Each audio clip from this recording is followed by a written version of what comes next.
Hello students, this is Chaudhary Salman and you are watching my YouTube channel सल्फाई। उम्मीद है कि आपको हमारे जो पिछले दो लेक्चर्स थे regarding pass paper solution of MD CAT, जो हमने जिना सिंह मेडिकल यूनिवर्सिटी का पास पेपर जो सॉल्व किया था उसमें फिजिक्स का पोर्शन, तो उस पोर्शन को हम लोग इन तीन पार्ट्स में डिवाइड कर लिया था। मैं आपको बताता चलूँ कि इसका जो फिजिक्स का वेटेज था एमडी कैट में वो 54 क्वेश्चंस थे। तो 54 क्वेश्चन को हम लोगों ने तीन पार्ट में डिस्ट्रीब्यूट किया था। टोटल 18 क्वेश्चंस का एक पार्ट हमने बनाया था। तो ये उसका जो है फाइनल और थर्ड पार्ट है। उम्मीद है आपको पहले दो पसंद आए होंगे और अगर आप नहीं देखे तो आप उसको देखें। और नेक्स्ट हम लोग जो है वो डाउ मेडिकल के जो है डाउ यूनिवर्सिटी ऑफ हेल्थ साइंसेज का जो पेपर था उसे हम लोग डील करेंगे, उसे जो है सॉल्व करेंगे। इसके बाद प्रीवियस ईयर के और इसी तरह केपी के और पंजाब के जो हैं वो भी हम लोग जो है वो सॉल्व करेंगे। तो उम्मीद है आपको हमारी ये सीरीज़ जो है वो पसंद आएगी। हमारे चैनल को सब्सक्राइब करना ना भूलिएगा और बेल आइकन को प्रेस कर दें ताकि आने वाले जो वीडियोस है वो आपको नोटिफाई हो सकें। तो चलते हैं आज के लेक्चर की तरफ, देखते हैं आज हमारे लेक्चर में क्या है। तो हमारा जो फर्स्ट क्वेश्चन है वो है a body of mass 4 kilogram is moving with in a circle of radius 2 meter. If body moves round a complete circle what is work done by the body. ये कह रहा है कि एक 4 kg का जो मास है वो 2 मीटर के रेडियस में एक सर्कुलर पाथ में जो है मूव कर रहा है, और अगर बॉडी जो है वो कम्प्लीटली सर्कल में जो है वो मूव कर रही है तो उसका वर्क डन क्या होगा। Option A 8 joule, option B 0, option C 16 joule and option D 6 joule. अच्छा, मैं आपको ये बताऊं कि ये जो वर्क डन होता है ये बेसिकली एंड पॉइंट्स पर डिपेंड करता है। अब सर्कल में ये होता है कि जब आपका एक कंप्लीट राउंड जो है वो कंप्लीट होगा तो आपकी इनिशियल डिस्प्लेसमेंट और फाइनल डिस्प्लेसमेंट वो सेम पॉइंट होगा। सेम पॉइंट होगा तो आपकी डिस्प्लेसमेंट जीरो है, क्योंकि इनिशियल भी आप वहाँ पर ही खड़े थे और घूमकर आप दोबारा वहाँ पर ही अगर डिस्प्लेसमेंट नेट डिस्प्लेसमेंट जो है वो जीरो, तो वर्क डन का फार्मूला था F.D, डिस्प्लेसमेंट जीरो तो फोर्स भी जीरो, इसका मतलब वर्क डन जो है वो जीरो होगा। तो सर्कुलर पाथ में वर्क डन हमेशा जीरो होता है, चाहे उस सर्कल का रेडियस बड़ा हो छोटा हो, बॉडी का मास कम हो या ज़्यादा हो, कुछ भी हो, सर्कुलर पाथ में वर्क डन जो है वो हमेशा जीरो होता है। So option B is correct option. Next is 1 kilowatt equals to 3.6 joule, 3.6 kilo joule, 3.6 mega joule and 3.6 giga joule.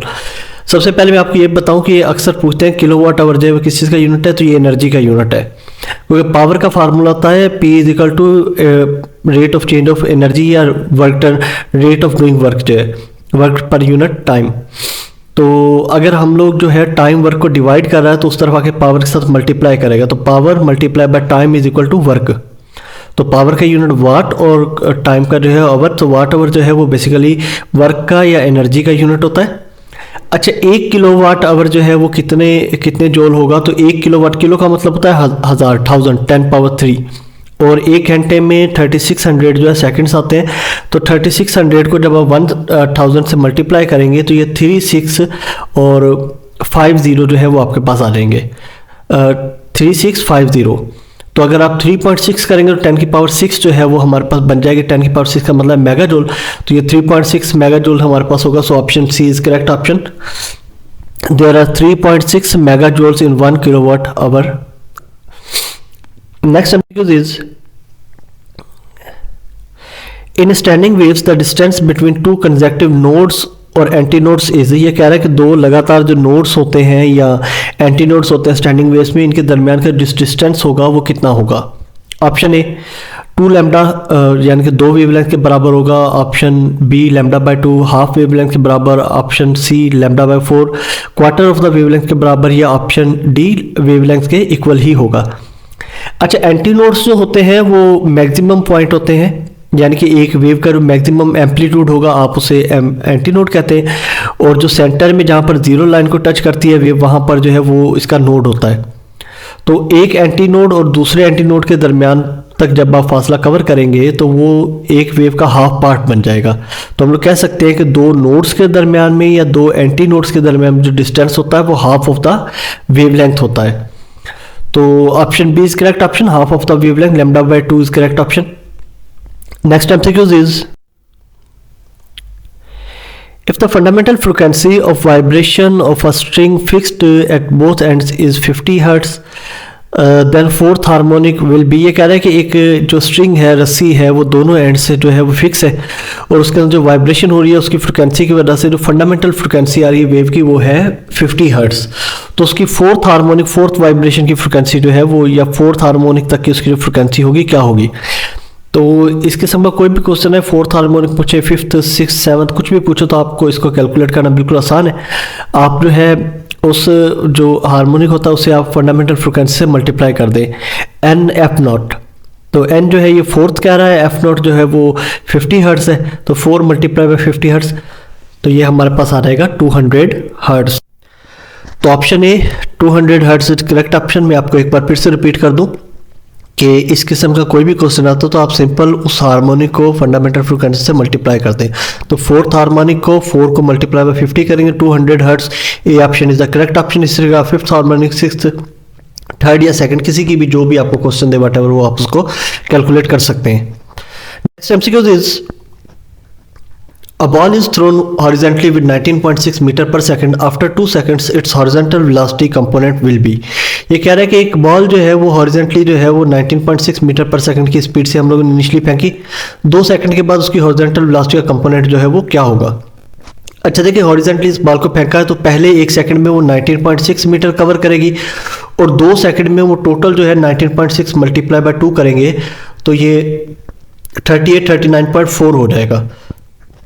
तो 39.4 जो है वो टोटल डिस्टेंस जो है वो कवर कर लेगी जो है वो अपने 2 सेकंड्स में। तो इसके बाद जो है हम लोगों ने कैलकुलेशन करनी है। आपने इसको सिंपली जो है, हमारे पास थर्ड इक्वेशन ऑफ मोशन है, तो मैं आपको ये पहले बताया कि इसने 2 सेकंड्स में जो है वो 39.6 होगा। तो अगर आप इसकी हाइट निकालेंगे तो 39.2, तो 39.2 को जब 2 से डिवाइड करेंगे तो इसका आ जाएगा कि 1 सेकंड में ये 19.6 मीटर जो इसने हाइट कवर की। अब इसको आप थर्ड इक्वेशन ऑफ मोशन में रख दें, V F square is equal to V I square plus 2gh। तो वी एफ स्क्वायर आपने मालूम करनी है, वी आई स्क्वायर इसका वैसे ही 0 होगा इनिशियल वेलोसिटी, तो 2g की वैल्यू 9.8 और h की वैल्यू आपने अभी कैलकुलेट की थी 19.6। तो आप इनको सब जब मल्टीप्लाई करेंगे फिर वी एफ के ऊपर जो स्क्वायर है उस तरफ आकर रेडिकल हो जाएगा, तो जब आप इसकी वैल्यू जो है रेडिकल से निकालेंगे तो ये 19.6 मीटर पर सेकंड आएगा। तो 2 सेकंड के बाद उसकी हॉरिजॉन्टल जो वेलोसिटी होगी वो 19.6 मीटर पर सेकंड होगी। So option C is correct option.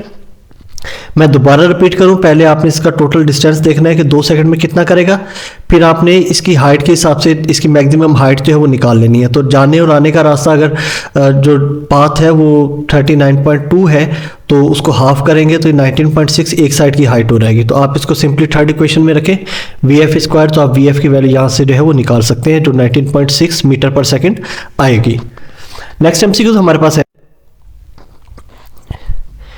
In the projectile motion the acceleration in the horizontal direction. ये कह रहा है प्रोजेक्टाइल मोशन में हॉरिजॉन्टल डायरेक्शन में एक्सेलरेशन क्या होती है।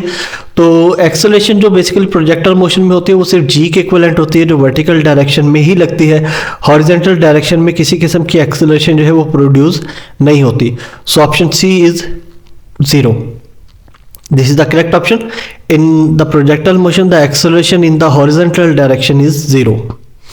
Next MCQ is, in vibratory motion the maximum displacement of the body on either side by its equilibrium position is called distance, displacement, amplitude और frequency। ये कह रहा है कि वाइब्रेटरी मोशन में मेन पोजीशन से लेकर जो मैक्सिमम डिस्प्लेसमेंट ऑब्जेक्ट की होती है उसे क्या कहा जाता है, तो उसे एम्पलीट्यूड कहा जाता है। मैक्सिमम डिस्प्लेसमेंट को चाहे वो वेव में हो चाहे वो वाइब्रेटरी मोशन में हो उसे एम्पलीट्यूड ही कहा जाता है। So option C is correct option. Next MCQs is, the process in which no external work is performed is called. ये कह रहा है कि ऐसा प्रोसेस जिसमें कोई भी एक्सटर्नल वर्क डन नहीं हो रहा है उस प्रोसेस को क्या कहा जाता है। तो हमारे पास देखिए थर्ड लॉ, ये जो हमारे पास फर्स्ट लॉ ऑफ थर्मोडायनेमिक्स है, delta Q is equal to delta U plus delta W. तो डेल्टा डब्ल्यू जो होता है अगर आप उसको फर्दर ड्राइव करेंगे तो वो pressure into change in volume आ जाता है। तो अगर चेंज इन वॉल्यूम जो है वो किसी किस्म में चेंज ना हो तो वो 0 होगा, और या हम लोग कहें कांस्टेंट वॉल्यूम पे डेल्टा वी की वैल्यू जो है वो 0 होती है। तो कांस्टेंट वॉल्यूम कहाँ पर होता है, आइसोकोरिक में। याद रखिएगा आइसोकोरिक इज अ प्रोसेस जिसमें वॉल्यूम जो है रिमेन्स कांस्टेंट रहता है। तो delta we 0 multiply by pressure वो भी 0 हो जाएगा हमारे पास, तो टोटल वर्क डन जो है वो 0 है। तो isochoric is a process in which no external work will be done. So B option is the correct option. Because there is जो वॉल्यूम जो है that remains constant. Next MCQ is induced EMF in AC generator can be increased by, ये कह रहा है कि AC generator में जो इंड्यूस्ड ईएमएफ है उसको कैसे इंक्रीज किया जा सकता है। Decreasing area of the coil, area को डिक्रीज करके, नहीं एरिया को डिक्रीज करेंगे तो इंड्यूस्ड ईएमएफ भी जो है वो डिक्रीज हो रहा है, कॉइल के एरिया को डिक्रीज नहीं करना।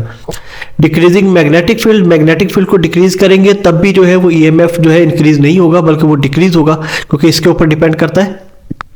Increasing area of the coil, slowing down speed, speed भी आपने कम नहीं करनी बल्कि एरिया ऑफ द कॉइल जो है सी ऑप्शन ये बिल्कुल करेक्ट ऑप्शन है। आपने अगर एसी जनरेटर में इंड्यूस्ड ईएमएफ को इंक्रीज करना है तो आप कॉइल को बड़ा करें, उसके एरिया को जो है इंक्रीज करें। So option C is correct option. Next MCQ is a transformer is use to, ये कह रहा है ट्रांसफार्मर को क्यों यूज करते हैं। Option A transform alternating current and voltage, alternating current और वोल्टेज को ट्रांसफार्म करने के लिए। Convert alternating current into the direct current, alternating current को डायरेक्ट करंट में कन्वर्ट करने के लिए। इस तरीके मैकेनिकल एनर्जी को इलेक्ट्रिकल एनर्जी में कन्वर्ट करने के लिए। इसी तरीके से convert direct current into alternative current. तो ये जो ऑप्शन डी है convert direct current into alternative current, ये तो इन्वर्टर का काम है, ये ट्रांसफार्मर का काम नहीं है। इस तरह के मैकेनिकल एनर्जी को इलेक्ट्रिकल एनर्जी, ऑप्शन सी जो है ये जनरेटर का काम है, वो मैकेनिकल एनर्जी को इलेक्ट्रिकल एनर्जी में कन्वर्ट करता है, वो भी ट्रांसफार्मर नहीं है। इस तरीके से converting alternative current into direct current, तो ये जो है एसी को डीसी में कन्वर्ट करना, ये बेसिकली डायोड्स का काम होता है, रेक्टिफायर्स का काम होता है। ट्रांसफार्मर का काम बेसिकली एसी करंट और एसी वोल्टेज को जो है वो ट्रांसफार्म करना है एक फॉर्म से दूसरी फॉर्म में, या उनके एम्पलीट्यूड को इंक्रीज करना, उनकी स्ट्रेंथ को इंक्रीज करना या उनको डिक्रीज करना। तो transform alternating current and voltage, option A is the correct option. A transformer is used to transform alternating current and voltage. Next MCQ is a semiconductor diode can be used as, semiconductor diode को use कर सकते हैं as a rectifier, full wave rectifier. Option B an amplitude, option C a transmitter and option D a half wave rectifier. अच्छा, full wave rectifier में हमारे पास दो diode चाहिए होते हैं, ऊपर से कहा कि एक सेमीकंडक्टर डायोड को हम लोग इस्तेमाल करते हैं सेमीकंडक्टर, तो एक से आप फुल वेव रेक्टिफायर नहीं बना सकते, उसके लिए दो कम से कम चाहिए होते हैं। इस तरीके से एम्पलीट्यूड का सेमीकंडक्टर ये कोई रिलेशन बन रहा है। ट्रांसमीटर एक डिवाइस है जो वेव्स को एटमॉस्फेयर में ट्रांसमिट करने के लिए यूज़ किया जाता है, इसका भी सेमीकंडक्टर डायोड से जो है वो कोई डायरेक्ट रिलेशन नहीं है। अच्छा, एक हाफ वेव रेक्टिफायर के तौर पर आप जो है सेमीकंडक्टर डायोड को इस्तेमाल कर सकते हैं। जब आप सेमीकंडक्टर डायोड को करंट पास करवाएंगे तो उसमें से जो हमारे पास ऊपर की जो पल्स होती है साइनोसाइडल वेव की, तो वो हमारे पास मिलेगी, और जो नीचे की वेव होगी वो आपको नहीं मिलेगी। तो इस तरीके से हमारे पास हाफ वेव जो है वो जनरेट हो जाएगी, तो आप सेमीकंडक्टर डायोड को as a half wave rectifier भी इस्तेमाल कर सकते हैं। So option D is correct option. Next चीज़ हम लोग देखते हैं कि हमारे पास क्या है। Next MCQ, half life of radon gas is, ये कह रहा है कि रेडॉन गैस की हाफ लाइफ क्या है, ये कांस्टेंट चीज़ है, आप इसे याद कर लीजिएगा 3.8 डेज, क्योंकि आपकी बुक में आती है, कोई डायरेक्ट आपकी बुक में इस चैप्टर में ये डायरेक्ट वैल्यू दी गई होगी, तो जिसने ये पेपर बनाया उसने डायरेक्ट उठा के दे दी। बाकी मेरे मुताबिक अगर कोई एमबीबीएस के या एमडी कैट के या इस किस्म कोई भी टेस्ट के आप क्वेश्चन पूछते हैं तो कंसेप्चुअल होना चाहिए, रटे वाली चीज़ें जो है ये टेस्ट में नहीं होनी चाहिए। बिल्कुल ऐसी जो वैल्यूज़ होती है कांस्टेंट की, रेडॉन की या किसी और मटेरियल की, वो पूछ ले तो अब सब वैल्यूज़ जो है वो एक इंसान नहीं याद कर सकता, तो ऐसे नहीं होना चाहिए। लेकिन खैर, तो रेडॉन गैस की जो हाफ लाइफ है वो 3.8 डेज है, इसे याद कर लीजिएगा। नेक्स्ट एमसीक्यूज है, two capacitors 6 microfarad and 12 microfarad are in series connected across a 200 volts DC supply, calculate the charges on each capacitor respectively. ये कह रहा है कि दो कैपेसिटर 6 माइक्रोफैराड और 12 माइक्रोफैराड जो है वो सीरीज में कनेक्टेड है विद 200 वोल्ट्स बैटरी के साथ। तो आप जो है ईच कैपेसिटर में चार्ज स्टोर हो रहा है उसे कैलकुलेट करें। तो ये भी जो है ना, ये देखिए अगर इसको अगर आप कैलकुलेट करने बैठेंगे तो ये बड़ा मुश्किल है, स्पेशली गर्ल्स के लिए, क्योंकि गर्ल्स जो है वो मैथ में कुछ वीक होती हैं बॉयज़ के मुकाबले में, सारी नहीं लेकिन एवरेज जो है वो यही हम लोगों ने आज तक देखा है कि बॉयज़ की math as compare to girls जो है कुछ अच्छी होती है, तो चले वो तो कुछ ना कुछ कर लेंगे। गर्ल्स के लिए इतनी तेज़ कैलकुलेशन करना, क्योंकि वहाँ पर 200 क्वेश्चन सिर्फ आपने उतने ही टाइम में करने, 1 मिनट में एक क्वेश्चन, और इतने ज़्यादा प्रेशर में इतनी ज़्यादा स्पीड में जो है कैलकुलेशन करना बड़ा मुश्किल है। तो यहाँ पर उन्होंने ईजी कैसे किया है, ईजी अब ये किया है कि देखिए यहाँ पर कंसेप्ट ये है कि अगर दो कैपेसिटर्स को आपने सीरीज़ में लगाया है तो सीरीज में एक चार्ज जो स्टोर होगा वो सेम होगा, वोल्टेज होगा वो डिफरेंट होगा, तो इसका मतलब दोनों कैपेसिटर में चार्ज स्टोर होगा वो सेम होगा। तो अब नीचे जब आप ऑप्शन देखेंगे तो इनमें देखिए डी है 800 एंड 600, तो दोनों में सेम नहीं है, इसलिए ये ऑप्शन नहीं है। सी में 6 एंड 16 ये भी सेम नहीं है। डी में 8 एंड 6 ये भी सेम नहीं है। ऑप्शन ए में 8 इंटू 10 पावर 8 कूलम, और ऑप्शन इसका जो सेकंड कैपेसिटर उसमें भी इतना ही स्टोर होगा। तो यहाँ से ये क्लियर है कि इसके अगर आप सॉल्व करेंगे तो आपके पास आएगा कि दोनों चार्जेस में स्टोर होने वाला charge 8 into 10 power minus 8 coulomb जो है वो होगा। नेक्स्ट एमसीक्यू है, ऑप्शन ए इसका करेक्ट है। नेक्स्ट एमसीक्यू है, a soft cylindrical electrical conducting wire has resistance R. It is stretched so that its length is doubled, but its radius stays same. What would be new resistance? ये कह रहा है कि अगर हम लोग एक जो है इलेक्ट्रिकल कंडक्टिंग वायर है जिसका रेजिस्टेंस R है, उसे खींच कर उसकी लेंथ को डबल कर दें जबकि रेडियस जो है वो सेम रहे, तो रेजिस्टेंस कितना होगा? तो मैं आपको बताऊं कि रेजिस्टेंस जो है वो लेंथ के डायरेक्टली प्रोपोर्शनल और एरिया के इन्वर्सली प्रोपोर्शनल होता है। अब रेडियस सेम है तो मतलब एरिया सेम होगा, लेकिन लेंथ के डायरेक्टली प्रोपोर्शनल, लेंथ डबल तो रेजिस्टेंस भी डबल होगी। So option D 2R is the correct option. If we double the length of the conductor, then the resistance will also be the doubled. Next MCQ is, the speed of sound at 0 degree in air is 332 meter per second. What will be the speed of sound at 50 degree? Option A 300 meter per second, option B 332 meter per second, option C 362 meter per second, and option D 382 meter per second. ये कह रहा है कि 0 degree Celsius पर अगर speed of sound जो है वो 332 मीटर पर सेकंड है, तो 50 डिग्री सेल्सियस पर स्पीड ऑफ साउंड क्या होगी? तो मैं इसके लिए शॉर्टकट आपको बता दूं कि 1 डिग्री टेम्परेचर बढ़ने पर स्पीड ऑफ साउंड जो बढ़ती है वो 0.6 मीटर पर सेकंड बढ़ती है। यानी कि 0 से 1 डिग्री होगा तो ये 332.6 हो जाएगा। इस तरह के 1 से 2 डिग्री होगा तो आपने 0.6 और ऐड कर दें तो ये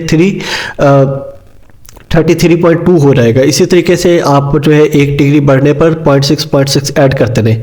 तो अगर 50 डिग्री है तो 50 को जब आप 0.6 से मल्टीप्लाई करेंगे तो इसकी वैल्यू आएगी 30 को आप 332 में ऐड कर दें तो ये बनेगा 362 मीटर पर सेकेंड जो है उसकी वेलोसिटी।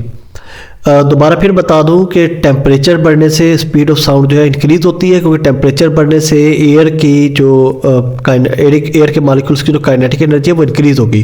टेम्परेचर बढ़ने से उनकी काइनेटिक एनर्जी इंक्रीज होती है, उनकी कोलिजन ज़्यादा तेज़ होगी तो साउंड की जो स्पीड है वो भी तेज़ हो जाएगी। अब टेम्परेचर 50 डिग्री है तो 1 डिग्री पर 0.6 तो 50 डिग्री पर 30 मीटर पर सेकंड बढ़ेगी, तो 332 प्लस 30 362 मीटर पर सेकंड जो that is the correct option. Next MCQ is, a force 2F acting on a particle of mass 10 kg produces an acceleration 30 meter per second square. A force 5F acting on a particle of mass m producing an acceleration 25 meter per second square. What is the value of m? अच्छा, इसको थोड़ा सा आप समझिएगा पहले question को। ऐसे कोई क्वेश्चन आ जाते हैं तो उसको समझना सबसे पहले ज़रूरी है। अगर आपने क्वेश्चन समझ लिया तो 50% आपका क्वेश्चन जो है ना वो सॉल्व हो गया। ये कह रहा है कि एक फोर्स 2F है, यानी कि फोर्स का मल्टीप्लाई बाय 2 है, डबल फोर्स है, acting on a particle of mass 10 kg produces an acceleration 30 metre पर सेकंड स्क्वायर। तो F is equal to M A, mass है 10 kg, एक्सेलरेशन है 30, तो 10 मल्टीप्लाई बाय 30 हो जाएगा 300। तो ये जो है ये रिजल्ट है 2F का, 2F इज इक्वल टू 300। तो अगर F का निकालेंगे तो 2 मल्टीप्लाई करो उससे जाए 300 को डिवाइड करेंगे तो F की वैल्यू आ जाएगी 150। ठीक है, F की वैल्यू 150 आ गई। अब नेक्स्ट पार्ट में ये कह रहा है कि एक फोर्स 5F जो है, तो F की वैल्यू 150 तो मल्टीप्लाई बाय 5 करेंगे तो ये हमारे पास आ जाएगा 750। तो 750 न्यूटन की फोर्स जो है m मास पर लग रही है, जिससे एक्सेलरेशन 25 मीटर पर सेकंड स्क्वायर जो प्रोड्यूस हो रही है। तो आप जो है मास की वैल्यू मालूम करते F इजिकल टू एम में, मास की वैल्यू मालूम करते F अपॉन ए। F जो है वो 750 और एक्सेलरेशन की 25, तो 750 को जब आप 25 से डिवाइड करेंगे तो ये आ जाएगी मास की वैल्यू 30 किलोग्राम। तो option is the correct option. यहाँ पर याद रखिएगा पहले पार्ट से आपने F की वैल्यू निकालनी है, उसको फिर दूसरे पार्ट में रखना है, फिर आप सिंपली जो है वो मास की वैल्यू जो है F इजिकल टू एम में से निकाल सकते हैं। So option A 30 kilogram is the correct option. Next MCQ है, the main function of transformer is to, ये कह रहा है कि ट्रांसफार्मर का जो मेन फंक्शन होता है वो क्या होता है। Option A 1 direct voltage to another direct voltage of different magnitude, एक डायरेक्ट वोल्टेज को दूसरे डायरेक्ट वोल्टेज में। ऑप्शन बी एक अल्टरनेटिंग वोल्टेज को दूसरे अल्टरनेटिंग वोल्टेज में तो कन्वर्ट करना है। ऑप्शन सी हाई वोल्टेज को लो डायरेक्ट वोल्टेज में कन्वर्ट करना। Option D high alternating voltage को हाई अल्टरनेटिंग वोल्टेज में कन्वर्ट करना। अच्छा, ये याद रखिएगा कि ऐसा नहीं है, ट्रांसफार्मर का काम बेसिकली वोल्टेज को एक फार्म से दूसरी फार्म में कन्वर्ट करना होता है। वो हाई भी हो सकता है, लो भी हो सकता है। तो सी जो है ये तो डायरेक्ट में कन्वर्ट कर रहा है, तो ट्रांसफार्मर बेसिकली एसी को डीसी में कन्वर्ट कर नहीं करता, वो एसी को एसी ही रखता है, सिर्फ उसको हाई को लो या लो को हाई कर सकता है। तो option A, one alternating current to another alternating voltage, sorry one alternating voltage to another alternating voltage, तो एक एसी वोल्टेज को दूसरे एसी वोल्टेज में, एक अल्टरनेटिंग वोल्टेज को दूसरे अल्टरनेटिंग वोल्टेज में, और ये जो दूसरा अल्टरनेटिंग वोल्टेज होगा वो डिफरेंट हो सकता है, पहले का में कम या ज़्यादा भी हो सकता है। तो ये अल्टरनेटिंग वोल्टेज को अल्टरनेटिंग वोल्टेज में ही कन्वर्ट करता है। So option B is correct option. बाकी तीनों जो है वो अल्टरनेटिंग को डायरेक्ट में कन्वर्ट कर रहे हैं, तो डायरेक्ट में ये कन्वर्ट नहीं करता। नेक्स्ट एमसीक्यूज है, an atom makes a transition from an energy state E1 to lower energy state E2, which of the following gives a wavelength of radiation emitted in terms of Planck constant h and speed of light c। अच्छा, ये कह रहा है कि एक electron जो है वो एक एनर्जी स्टेट से दूसरे एनर्जी स्टेट में जंप करता है, हायर से लोअर में, तो जो फोटॉन निकलेगा उसकी वेवलेंथ कितनी होगी। तो इसका सिंपल फार्मूला हमें डी ब्रूगली ने बताया था, E is equal to H C over lambda, H C upon lambda. तो delta E is equal to H C upon lambda, अगर लैम्डा की वैल्यू मालूम करें, लैम्डा यहाँ पर डिवाइड करो, उससे जाकर मल्टीप्लाई करेगा, तो लैम्डा हो जाएगा lambda is equal to H C upon delta E, change in energy. तो H C over delta E जो है, डेल्टा E की वैल्यू E2 माइनस E1, तो H C upon E2 minus E1, option C is the correct option. To calculate the wavelength of the photon use this formula, H is the Planck's constant, C is the speed of light, और E2 और E1 जो है वो उसकी energy जो है वो आपको देंगे कि E2 की एनर्जी ये है और E1 की एनर्जी ये है, तो आप इससे जो है वो कैलकुलेट कर सकते हैं। तो आज का लेक्चर हमारा जो है वो यहाँ तक ही था। इसके साथ ये फाइनल लेक्चर जो है जिन्ना सिंध मेडिकल यूनिवर्सिटी के पेपर के सोल्यूशन का वो कंप्लीट हो गया। उम्मीद है कि आपने तीनों सीरीज़ देखी होंगे और आपके कंसेप्ट काफ़ी हद तक क्लियर हुए होंगे कि यूनिवर्सिटी जो आपके MD कैट के पेपर बनाते हैं वो किस किस्म से बनाते हैं, उनको सॉल्व करने की टेक्निक्स जो है वो क्या होंगी। इसी तरीके से हम नेक्स्ट जो है वो डाउ यूनिवर्सिटी ऑफ हेल्थ साइंसेज का पेपर सॉल्व करेंगे, और उसके बाद जो है बाकी प्रोविंसेस के और प्रीवियस पेपर भी हम लोग जो है वो सॉल्व करेंगे। तो हमारे साथ स्टे ट्यून रहे। हमारे आने वाली वीडियोस को देखने के लिए हमारे चैनल को सब्सक्राइब करना ना भूलिएगा, ताकि आने वाली जो भी वीडियोस है वो आपको नोटिफाई हो सके। तो नोटिफिकेशन जो है वो उसके लिए आप बेल आइकन को प्रेस कर दें। तो आज के लिए इतना ही है, थैंक यू।